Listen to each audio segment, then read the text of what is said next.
Bismillahirrahmanirrahim. Assalamualaikum warahmatullahi wabarakatuh. Waalaikumsalam. Assalamualaikum warahmatullahi wabarakatuh. Alhamdulillahirabbil alamin. Akhirnya kita bisa bermuajah kembali, bertatap maya di dalam mode Zoom kita di pertemuan yang ke-6. Ya.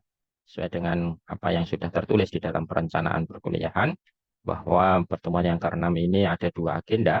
Yang pertama itu fiksasi, fiksasi tentang proyek mini risetnya yang nanti akan dikumpulkan menjadi bagian konversi atau menjadi dikonversi ke dalam penilaian ujian tengah semester, di mana syaratnya bahwa mini riset, laporan mini riset itu merupakan bagian dari draft rencana tesis yang nanti memang di mini riset entah berupa artikel atau berupa laporan itu akan dirujuk menjadi salah satu bagian literasi ataupun sistem referensi riset saudara yang nanti bisa disematkan di bagian latar belakang khususnya ya.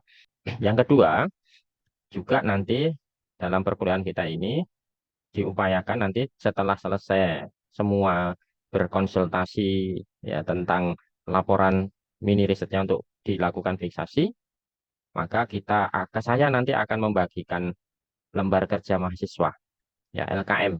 Nah, mana LKM ini nanti bisa antum isi secara sistemik agar nanti bisa membantu di dalam penulisan proposal tesis. Nah, yang sudah siap boleh mau presentasi menunjukkan laporan mini risetnya bisa saya nanti bisa saya bukakan jadi co-host biar bisa presentasi. Saya Pak. Mbak Lulu, Mbak Lulu, ya boleh silakan Mbak Lulu. Bismillahirrahmanirrahim. Assalamualaikum warahmatullahi wabarakatuh. Assalamualaikum. Eh, jadi untuk mini riset saya ini dengan judul presentasi pembelajaran daring menggunakan media Google Site dalam meningkatkan minat belajar siswa pada mata pelajaran PAI kelas 6 di SD Negeri Ngeringin Mayudan Yogyakarta. Ini mini riset saya ini dulu menjadi skripsi saya, lokasinya di SD Ngeringin Moyudan Yogyakarta. Ya, Jadi judulnya ini isinya kualitatif deskriptif ya teman-teman. Implementasi pembelajaran daring menggunakan media Google Site. Ini diangkat dari latar belakang bahwasanya kan dalam menggunakan media seperti Google Classroom, Google Meet, karena tidak semua siswa itu mempunyai handphone masing-masing dan masih barengan sama orang tuanya, sehingga kalau misalkan menggunakan Zoom ini kurang efektif. Nah, kemudian kalau menggunakan Google Classroom, mereka itu belum terlalu paham untuk mengoperasikannya. Jadi mereka itu kebanyakan masih menggunakan WA. Nah, kalau menggunakan WA itu memakan memori. Jadi kalau misal guru nge-share materi itu misal pakai foto, kemudian misal pakai file dokumen itu bikin memori siswa penuh terus jadi kecampur-campur antara materi satu dengan materi lain. Apalagi kan kalau SD itu mata pelajarannya itu dengan guru yang sama dan beda-beda gitu. Jadi di grup itu masih kecampur-campur. Belum lagi guru juga kendala misalkan guru ngirim PPT itu kadang siswa nggak bisa membukanya karena kan kalau PPT perlu adanya aplikasi eh, PPT sendiri. Nah, kemudian eh, jadi saya mencoba menerapkan Google Site untuk mengatasi masalah tersebut. Jadi saya di sana itu melakukan pembinaan kepada guru-guru untuk mencoba menerapkan Google Site kepada siswa. Nah, itu latar belakang dari diangkatnya eh, judul ini. coba diperhatikan ya. Nanti yang lain bisa memberi masukan juga. Implementasi pembelajaran daring menggunakan media Google Site dalam meningkatkan minat belajar siswa pada mata pelajaran PAI kelas 6 di SD Negeri Ngeringin, Moyudan, Yogyakarta. Kalau membaca judul ini, maka riset ini bisa masuk dalam kategori satu, kuantitatif. Nah, kuantitatif dalam artian apa? Namanya kuasi eksperimen. Itu teman redaksi judulnya tidak menunjukkan riset kuantitatif. Karena redaksi ini dimiliki oleh riset classroom action research, penelitian tindakan kelas. Dan itu payung penelitian tindakan kelas itu adalah kualitatif. Payungnya masuk dalam ranah kualitatif. Maka kalau tadi Mbak Lulu mengatakan bahwa riset ini jenisnya adalah deskriptif kualitatif, ya hampir benar. Padahal kualitatif itu ya sudah deskripsi ya, tidak usah pakai deskriptif kualitatif. Kualitatif itu saja, gitu kan? Dan judulnya judul PTK, tapi cuman polanya dibalik. Implementasi pembelajaran daring menggunakan media GS, Google Site. Terus kata melalui itu diganti dalam. Ini dibalik dengan kata kerja meningkatkan. Persoalannya adalah problematikanya itu yang diangkat minat belajar siswa menurun. Kan begitu. Minat belajar siswanya rendah. Ya, minat belajar siswa rendah ditunjukkan dengan tadi. Mbak Lulu sudah menceritakan tadi. Yang diceritakan belum bicara banyak tentang minat belajar siswa rendah. Tetapi malah justru yang diceritakan tadi yang saya dengarkan karena saya belum tidak baca, itu malah justru proses pembelajarannya. Mestinya kalau di sini minat belajar ini rendah, maka yang diceritakan adalah tentang minat belajarnya rendah. Cirinya apa? Tidak fokus mengikuti pembelajaran. Terus kemudian tidak ada gairah dalam mengikuti pembelajaran. Suasana kelas membosankan. Kemudian nanti ditunjukkan dengan apa? Dengan bukti otentik. Hasil ulangannya jelek. Ya dah. Hasil ulangan terkait dengan pelajaran PAI di bawah KKM misalkan. Datanya sodor kan ditunjukkan. Begitu. Nah, dari sini maka merembet ke yang lain. Dari bicara minat ini baru bicara bagaimana sih prosesnya? Oh, ternyata prosesnya itu mengalami kesulitan pada dua sisi. Siswa tidak terbiasa menggunakan. Misalkan ya tadi pakai Zoom nggak bisa. Kemudian pakai apa? Google Classroom, Raiso. Intinya gaptek lah begitu ya. Intinya gaptek. Terus kemudian kalau hanya pakai WA memakan kuota ya repot. Jadi intinya gaptek. Itu di siswa. Terus guru guru ternyata tadi apa itu baru proses melakukan identifikasi sehingga proses untuk mencari media yang pas untuk menemani pembelajaran beliau sebagai guru yang cocok dengan para murid dengan karakteristik yang tadi minat belajarnya turun ya toh? Tidak semangat tidak ini dan seterusnya itu baru proses melakukan identifikasi. Maka sangat tampak sebenarnya kalau riset ini adalah PTK. Nah, kalau penelitian tindakan kelas itu sebenarnya bisa dibawa juga ke dalam penelitian kuasi eksperimen. Begitu. Tapi kalau nanti ke kuasi eksperimen, pasti datanya akan berubah menjadi data numerik. Sedangkan kalau ke kualitatif, ya ke PTK, bisa datanya data naratif. Walaupun nanti juga saya yakin Mbak Lulu mungkin akan mengukur juga minat belajarnya ini. Ya kan, minat belajar diukur. Nanti ketemunya dengan menggunakan kuantitatif sederhana yang itu sering disebut deskriptif kualitatif yang hanya menggunakan rumus N ya rumus persentase sama dengan apa itu frekuensi F dibagi N ya toh, kali 100%. Sehingga nanti hanya misalkan ini berapa persen yang semangat belajar yang diukur itu dengan ciri-ciri yang ditemukan tadi berarti mengamati pada saat diproses. Nah, begitu. Ini cara menyajikan, menjelaskan di bagian judul. Kesimpulannya apa? Mini riset saya ini lebih tepat ke jenis penelitian. Nah, tadi Mbak dulu gitu. Penelitian kuasi eksperimen atau penelitian tindakan kelas. Walaupun mau pilih yang itu. Nah, otomatis nanti dari judul ini kan kemarin waktu kita bahas judul kan sudah saya sampaikan. Dari judul itu kita bisa membaca tentang rancangan teori apa yang akan dijadikan sebagai pendukung. Betul enggak? Dari judul kita juga bisa membaca metode penelitian apa yang akan digunakan. Ya enggak? Dari judul kita juga bisa mengetahui problematika apa yang muncul dalam riset yang sudah diajukan. Dari judul kita bahkan juga bisa ngerti solusi apa yang nanti akan diterapkan untuk mengatasi problematika dalam judul tersebut. Makanya judul itu kan simple. Tapi ternyata punya makna mengandung makna berbagai macam. Yang kita bisa prediksi. Contoh, Sekarang saya prediksikan. Judulnya seperti ini. Tadi yang pertama, bisa membaca kira-kira butuh teori pendukung apa? Satu, teori pendukung tentang pembelajaran daring. Ketemu kan? Ada teori pendukung pembelajaran daring itu akan dipayungi oleh teori general namanya teori pembelajaran. Bicara tentang pembelajaran dulu sampai akhirnya nanti ketemu kok ada pembelajaran daring. Itu kalau mencari tentang buku-buku referensi tentang pembelajaran, maka Mbak Lulu bisa search, saya kumpulin dulu. Maka ini berselancar ke perpustakaan, ke toko-toko buku, cari semua tulisan yang berhubungan dengan pembelajaran, beli semua, bawa pulang. Kalau di perpustakaan nggak boleh dibeli, maka dibaca. Cara membacanya, kalau baca cepat nggak bisa ya difoto, cepat cepat cepat cepat cepat selesai. Jangan disobek kertasnya. Kadang saya sering jumpai mahasiswa kalau masuk ke perpustakaan, masuk kertasnya pelan-pelan disobekin, gitu kan. Ya habis di perpustakaan, di foto. Biasanya kalau dulu izin untuk memfotokopi sama petugas perpustakaan. Bagian mana yang nanti terkait. Itu baru dapat satu. Yang kedua, dari judul ini ada teori media pembelajaran. Dapat dua teori, ya kan? Terus yang ketiga ada teori tentang hasil belajar. Dari mana minat belajar? Minat belajar.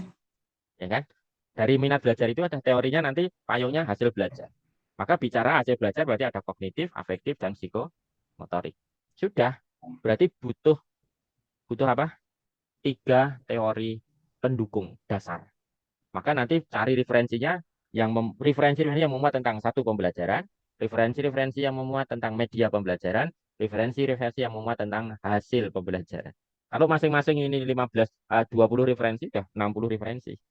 Baik dari jurnal ataupun dari buku. Itu gambaran. Dari judul kita bisa membaca teorinya apa yang nanti akan muncul. Kalau ternyata nanti di bab 2 muncul teori selain tiga hal ini, sudah bisa dipastikan ini tidak memahami alur sistematika dalam penulisan ilmiah. Ya, karena jelas nanti. Soalnya fungsi teori itu untuk apa? Dalam penelitian kuantitatif sudah sangat jelas. Fungsi teori itu untuk memberikan jawaban sementara. Atas apa? Rumusan. Maka dalam penelitian kuantitatif muncul yang disebut hipotesis. Dalam kuantitatif. Hipotesis itu kan dugaan sementara. Jawaban sementara atas rumusan permasalahan yang dia ramu dari teori. Nanti baru pembuktian. Itu kalau dalam kuantitatif. Sedangkan kalau di dalam kualitatif, maka teori itu akan dipakai untuk mengkonstruk, membangun sistem. Ya, sistem apa? Konsep teorinya nanti. Karena kan di kualitatif itu kan akan bermuara kepada munculnya grounded teori nanti. Dia akan mengkonstruksi teori-teori pendukungnya itu apa. Kemudian nanti si peneliti akan merumuskan teori baru. Nah, di situ. Jadi kalau basic-basic urutannya ini enggak tidak pas, bengkong-bengkong itu pondasinya, tidak karuan, ya maka konstruksinya itu mudah apa itu? Mudah roboh. Begitu diujikan, enggak valid. Dari sini luar biasa judul, ya toh. Terus yang berikutnya, judul ini saya contohkan lagi. Bisa juga memprediksi apa? Riset apa? Metodologi apa yang akan digunakan? Jelas ini tadi metodologinya. Kalau Mbak Lulu menulisnya gini, implementasi pembelajaran daring menggunakan media Google Sheet terhadap kata dalam diganti terhadap ya, terhadap peningkatan kualitas minat belajar siswa. Maka itu jelas kuanti langsung. Kalau judulnya ini, implementasi pembelajaran daring menggunakan media Google Sheet dalam meningkatkan minat belajar, itu pasti judulnya Classroom Action Research. Atau dibalik, peningkatan minat belajar siswa kelas 6 pada mata pelajaran PAI melalui penerapan pembelajaran daring menggunakan media Google Sheet. Itu pasti PTK. Ya. Jadi harus paham betul tentang karakteristik dari masing-masing metodologi di dalam riset. Kenapa? Karena nanti proses bawahnya, prosedural alurnya itu tadi, alur-alur sistematik yang harus diikuti dalam metodologi di jenis-jenis penelitian itu berbeda-beda. Tidak hanya alurnya, tetapi juga istilah-istilahnya juga ada yang beda. Contoh, kuantitatif pasti punya rumusan masalah. Kualitatif nggak ditemukan rumusan masalah dalam kualitatif. Tapi ditemukan apa? Fokus penelitian. Kemudian ada pertanyaan penelitian. Terus di kuantitatif kita jumpai istilah populasi dan sampel penelitian. Di kualitatif kita jumpai subjek dan objek penelitian. Itu berbeda. Konsep operasionalisasinya lain. Maka tidak boleh dicampur adukkan. Kalau nanti nulisnya populasi dan sampel penelitian ditulis juga, subjek dan objek penelitian ditulis juga dalam satu proposal. Saya pernah jumpa itu pada saat di ujian tesis. Maka saya katakan, ini riset jenis apa Mbak? Kuantitatif Pak. Oh, kuantitatif ya, benar. Betul Pak, kuantitatif. Cirinya apa? Nah, itu. Cirinya nanti menghasilkan datanya berupa angka-angka Pak. Bagus. Terus komponen-komponennya apa? Ya ada populasi dan sampel penelitian Pak. Ya, lah ini saudara nulis apa ini di halaman sekian? Subjek dan objek penelitian Pak. Sama enggak dengan populasi dan sampel? Tidak sama Pak. Lah kenapa ini miliknya siapa? Nah gitu jadi malah jadi tertawa.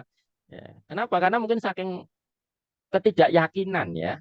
Sehingga akhirnya wah biar lebih mantap dimasukkan sekalian kan gitu. Nah, ini malah justru membiaskan. Enggak, karena bukan milik dari si kuantitatif, tapi itu milik dari kualitatif. Nah, itu review saya ya, review saya Mbak Lulu ya, dari sisi judul. Maka judul sudah harus mantap. Nanti kalau dari sini kita cross check ke dalam, ya lepas dari misalkan langsung ngelihat saja. Teorinya apa sih? Ada apa saja? Kurang atau sudah sesuai? Kan begitu kan? Itu sudah kelihatan. Kemudian kalau metodologinya menggunakan apa? Kalau ternyata menggunakan tidak menggunakan PTK misalkan, tapi menggunakannya kualitatif saja, begitu dia hanya mendeskripsikan saja misalkan dari apa yang sudah ini, berarti ini secondary riset nanti jatuhnya, bukan primary riset. Artinya apa? Orang lain sudah melakukan ini dan dia hanya menulis. Paham ya? Nah, sekarang kita buktikan yang ditulis Mbak Lulu ini apakah miliknya orang lain atau memang yang akan dia lakukan atau yang sudah dilakukan. Silakan dilanjut. Langsung ke teori aja dibuktikan. Ada teori apa saja? Ini bentuknya ini Pak, artikel atau saya bukakan skripsi saja Pak, dari skripsi yang ada Ya, teorinya. kalau kalau yang artikel dari jurnal-jurnal itu namanya penelitian-penelitian terdahulu, gitu ya. Harusnya kalau kalau kajian pustaka, Mbak Lulu itu nuliskannya bukan penelitian orang lain, tetapi oh ini ada apa itu biasanya bukan kajian pustaka landasan teori ya, mesti teori tentang ini, nah begitu. Oh, berarti yang kajian pustaka ini diganti teorinya Pak. Teori ya, mestinya landasan teori. Jadi ini bagaimana Pak? Membuka skripsi saja atau Dan apa melanjutkan ini? Karena ditengok, yang ini nggak ada ininya. nggak ada di situ nggak ada, ditengok saja Ini dulu juga di bentuknya skripsi. seperti itu, Pak. Di skripsi ditengok dulu. Ambil daftar isi saja Mbak Lulu. Coba buka daftar isinya saja. Daftar isi tidak komplit ya. Oh, nggak ditulis lengkap. Ya sudah, berarti harus masuk ke bab 2. Bab 2 halaman 16 itu. Pembelajaran daring. Ada kan? Satu. Terus ketemu itu pembelajaran daring. Nomor 2-nya apa? Tapi itu langsung nembak to the point ya Mbak Lulu ya. Langsung ke pembelajaran daring gitu ya. Mestinya bicara pembelajaran dulu secara umum. Tapi sudah banyak ya pembelajaran daring. Terus tujuan, kalau itu masih masih dalam pembelajaran daring. Media Google Site-nya. Langsung ke Google Site-nya. Masuk ke Google Stats. Berarti tidak bicara Hmm. media dulu kan gitu ya. Jadi Nah, langsung Mbak Lulu itu langsung sukanya Jogja ya. Mbak Lulu itu sukanya Jogja. To the point. Jadi tidak ada apa itu bumbu-bumbu dulu kan begitu. Langsung to the point. Ya mestinya mestinya akan indah itu kalau ada bumbu-bumbunya dulu. Pengantar lah istilah. langsung ke minat belajarnya Pak. Langsung ke minat belajar ya. Ya karena tipikalnya makanya kadang mungkin dari teorinya sedikit ya jadinya. Oke. Jadi ya, kan hampir sama ya dengan yang tadi saya katakan ya. Nah, cuman di sini disajikannya to the point, to the point. Nah, sekarang metodenya apa? Menggunakan kualitatif deskriptif. Nah, kalau kualitatif deskriptif terus jatuhnya kemana coba itu? Nanti gimana alurnya? Nanti pakai metodenya Miles and Huberman Pak. Yang reduksi, kemudian ini. Ya, artinya berarti kalau kalau analisisnya nanti pakai ML Superman, berarti riset ini apa itu tidak dilakukan langsung oleh si peneliti, ya kan? Iya, ininya penerapannya dilakukan oleh guru, kemudian saya yang meneliti Ah, ya. dari gitu, Pak. Iya betul. Berarti yang menjalani peneliti adalah orang lain, sedangkan Mbak Lulu itu hanya nyadong datanya saja. Hmm. Nah, gitu. Boleh enggak penelitian yang versi seperti ini? Boleh kalau itu kolaborasi. Hmm. Ya. Kalau itu kolaborasi sebenarnya jatuhnya adalah tetap ke PTK. Mbak Lulu harus masuk menjadi bagian anggota dari penelitian itu sebagai PTK. Kemarin-kemarin waktu di S1 harusnya. Kalau Oh, kalau Mbak Lulu hanya mengambil datanya dari orang yang melakukan, ya ini sudah betul risetnya ini kualitatif. Mbak Lulu sebenarnya tepatnya apa? Mbak Lulu melakukan apa itu survei, mini survei atau dalam bahasa di Australia itu sering disebut dengan by project. Ya, Sebenarnya ya Mbak itu Lulu Mbak Lulu itu posisinya tidak meneliti, tetapi observer. Nah gitu sebenarnya. sebenarnya ini Pak, kalau yang sebenarnya di lapangan itu saya yang menerapkan, saya yang membuat. Cuman guru yang menyampaikan karena gurunya kayak terkendala juga untuk ini Pak, katanya tidak sempat untuk membuat. Jadi saya yang membuat dan ikut mengamati. Cuman biar lebih ringkas lagi karena biasanya saya pakai kualitatif, jadi saya apa namanya ya? Bukan sedikit manipulasi untuk menjadikan Udah nggak usah bilang sedikit manipulasi, itu sudah manipulasi, namanya manipulasi proses. Dalam penelitian itu namanya manipulasi proses. Boleh nggak dilakukan seorang peneliti melakukan manipulasi di dalam prosesnya? Boleh, tidak menjadi masalah, tapi harus jujur. Nah ini yang hilang adalah kejujuran. Mestinya kalau itu sudah manipulasi proses berkesepakatan, maka kejujurannya akan merumuskan bahwa sebenarnya riset kita itu PTK. Nah, itu. Sehingga akhirnya enggak apa-apa, kan kolaboratif. Jadi penelitian jenis apapun dalam proses boleh melakukan manipulasi. Kata lain manipulasi itu lebih halusnya namanya treatment. Ya, lebih halusnya itu. Ada treatment-treatment khusus di dalam proses. Tapi treatment itu memang misalkan penelitian laboratorium nih, dia nanam cabai ya kan, dia nanti medianya cabai itu dia juga di sisi yang lain dia juga nanam cabai pada usia yang sama dalam waktu yang sama. Nanti tujuannya apa? Pada saat di sini yang diamati mati, yang di sini nggak mati ini digantikan ke sini kan gitu. Ini manipulasi proses. Ya itu biasanya itu sering terjadi di lapangan itu dan itu dimaklumi. Karena kan kita tidak tahu dalam proses perjalanan itu ya. Tapi kan ini treatment ini kan diposisikan sama, perlakuannya sama sejak dari awal. Cuman kebetulan pas di bagian yang sini, entah karena apa itu kepanasan dikit terus pada mati misalkan, tapi yang di bagian sini tidak kena sinar matahari tapi malah hidup. Lah itu kan jadi temuan nanti. Tapi itu menjadi temuan catatan tambahan yang nanti akan dibahas di dalam pembahasan. Kalau itu dalam riset eksak ya, di dalam riset kuantitatif yang eksak itu mudah untuk bisa memakai logika itu. Ini kalau di kependidikan ya itu tadi, anu Mbak, saya menyediakan kelas saja. Nanti Mbak Ise gawe ini nanti saya memeriksa. Itu proses. Hanya manipulasi prosesnya berupa apa? Kesepakatan. Nah, nanti kalau seperti ini ada nggak triangulasinya? Ada triangulasinya untuk bisa memastikan bahwa yang dilakukan itu diperbolehkan. Maka pakai triangulasi apa nanti? Oh, triangulasi proses kita pakai. Ada triangulasi data dan yang lain-lain. cuman Ya, manipulasi di S2 tidak bisa ya Pak di S2 nggak bisa apa? untuk manipulasi seperti yang S1 kemarin. Boleh, boleh. Itu bukan S1, S2 ataupun S3. Itu kan terjadi di lapangan. Begitu. Cuma kan masalahnya adalah persoalan gini, mohon maaf. Tinggal nanti penguji itu paham nggak tentang metodologi. Kalau pengujinya nggak paham tentang metodologi, maka lolos gitu saja. Gimana? Seperti saya misalkan, mohon maaf ya, saya paham nih tentang metodologi. Ya, saya saat ujian tidak mungkin langsung menjatuhkan mahasiswa itu, kan begitu nggak mungkin.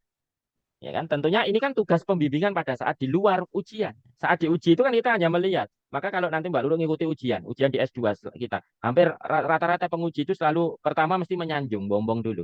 Selamat ya, sudah berhasil menyusun tesisnya, luar biasa, tebel dan seterusnya. Diapresiasi, kan begitu. Tetapi nanti kalau ada hal yang kesalahan itu ya nggak langsung ditunjukkan bahwa ini beda. Kalau selama saya mengikuti ujian-ujian di UI ini tidak pernah ada. Tapi dulu di masa saya kuliah, di masa saya kuliah di S2, saya ikut kuliah di S2 itu saya dengar teman saya, kakak tingkat saya satu letting, keluar ruangan belum selesai nangis mewek. Nangis.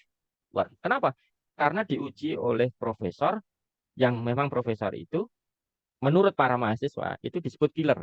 Begitu dia membuka tesisnya, langsung ini apa ini risetnya? Dilempar kembali ke dia. Dilempar. Menurut cerita begitu dan kesaksian. Nah, jadi geger ya kan juga saya juga penasaran nanya-nanya. Oh, ternyata memang kualitas secara metodologinya ya saya nggak menyalahkan cuman etika saja sih mungkin karena profesor ini gerem emosi kok koyong ini just ora nyambung plus metodologinya gitu ya. Nah itu jadi itu hanya etika ya, makanya saya sering kali gini, saya punya trik dalam membimbing. Yang saya bimbing itu di awal sih saya tanya dulu mau saya bimbing sungguh-sungguh atau tidak sungguh-sungguh, pilihannya di mana. Kalau nanti bilangnya nggak usah sungguh-sungguh aja Ustaz, oke baik yuk jalan thread, kemudian silakan sudah langsung ke lapangan. Ambil data, setelah itu data mana datanya ini sudah dibahas. Udah jadi mana sih? Ya wes ujian, nah, selesai. Sampai di ujian ya saya merem saja, Bismillah lulus, nah selesai itu aja. Tapi kalau yang jawabannya ikrar dengan saya sejak awal, kemarin ada juga itu, ya saya mau dibimbing Ustadz sungguh-sungguh karena saya pengen belajar ilmunya. Oh betul, saya tanya dulu, gimana rasanya saya bimbing? Seneng saya dapat ilmu baruannya gini-gini dan seterusnya itu. Tapi kan agak sedikit lama. Enggak juga, Ustaz. Buktinya saya juga cepat lulus. Yang lain-lain yang anu juga malah belum pada ujian. Nah, artinya berarti tergantung siapa? Bukan tergantung saya, tapi tergantung saudara sendiri. Kalau saudara cepat, maka dia cepat. Saya akan tunjukkan begini loh, gini-gini. Cuman ya repot jadinya. Akhirnya dia suruh, kamu cari di perpustakaan ini, atau kamu cari buku tentang ini. Oke, setelah itu dibaca. Kalau bingung bacanya, bawa sini bukunya tak tunjukkan. Ada juga dia bawa bukunya, kemudian tunjukkan ini. Ada juga yang saya pinjami buku sampai dengan dia lulus nggak kembali-kembali.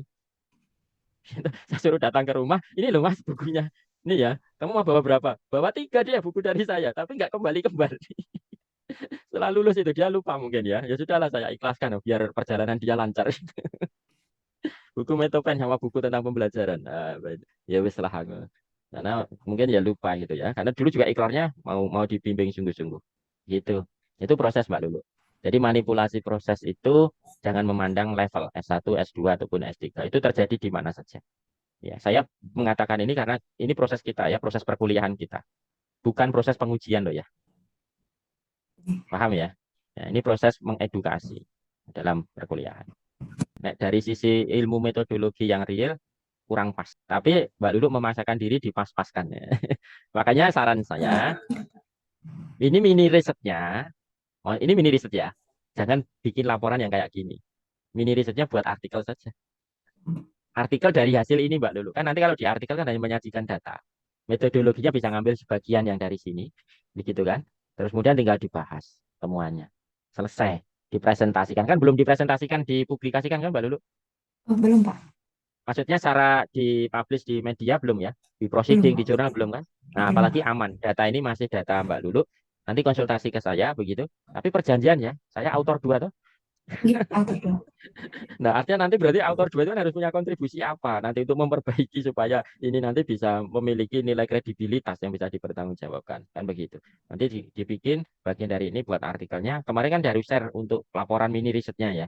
Nah, setelah ini saya baca laporan mini riset, ya wes bagus, tapi setelah sampai di sini kan dikoreksi betulan ya, jadi ini jadi kurang ini ya, kurang mantap gitu. Nanti artikelnya yang dikirim lagi. Ya. Artikelnya dikirim, kemudian nanti bisa dikirim di seminar internasional. Tinggal mentranslatekan saja lah, pakai Google Translate juga boleh, mau dikirim atau boleh. Kalau enggak ya nanti apa artikel yang dimiliki sudah itu bisa dikirim ke jurnal. Ya jurnal-jurnal ringan Cinta 3 misalkan atau Cinta 4. Enggak usah lebih tinggi kok enggak malah terlalu kelamaan. Baik, saya rasa itu. Ya sip, semangat Mbak dulu. Jangan Makasih, Pak. patah ini ya. Harus ya. Masih ada waktu 1 pekan. Atau Iya, pekan Pak. nyusun artikel. Artikel itu enggak 20 halaman. Kalau laporan 20 halaman. Kalau artikel berapa? Ya 7 sampai 8 halaman saya selesai. Ya, 7 sampai 7 sampai 8 halaman. Atau kalau mau sederhana ya mungkin 5 saja itu sudah cukup asal itu esensi semua. Ini, Pak, saya ngikutin yang Bapak share di PPT itu, Pak. Laporan mini riset, kemudian ada maksimal 20 halaman. Ya, itu kan kalau untuk yang laporan mini riset dengan catatan tadi loh, metodologinya tepat. Oke. Nanti saya ubah ke artikel, Pak. Ya, ya, ya. Kan datanya sudah punya nih, kan eman-eman itu ya, datanya sudah punya. Nanti kalau mau punya bobot yang lebih, saran saya memang buatlah artikel saja. Tapi dari data itu. Oke. Nanti judulnya ditonjolkan minat belajarnya. Nanti minat itu harus ditekankan Mbak Lulu, harus digali lagi. Itu yang bermasalah minat minat yang mana? Kan minat itu kan kata lainnya sama nggak sih minat dengan motivasi? Motivasi Eh, hampir mirip ya, Pak, sepertinya. hampir mirip ya. Hmm. Atau minat itu bagian dari motivasi yang motivasi itu ada dua ya, motivasi intrinsik dan motivasi ekstrinsik. Kan gitu ya. Intrinsic motivation and extrinsic motivation. Nah, minat itu letaknya bukan kepada apa itu external motivation, Ya, masuk tapi di dalam diri intrinsic sendiri. motivation.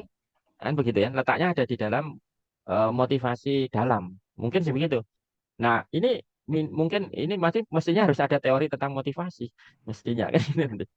Hmm. Tapi nantilah sambil jalan kita potret, tapi harus intens supaya nanti waktu bisa betul-betul dimanfaatkan. Baik, makasih Mbak Lulu.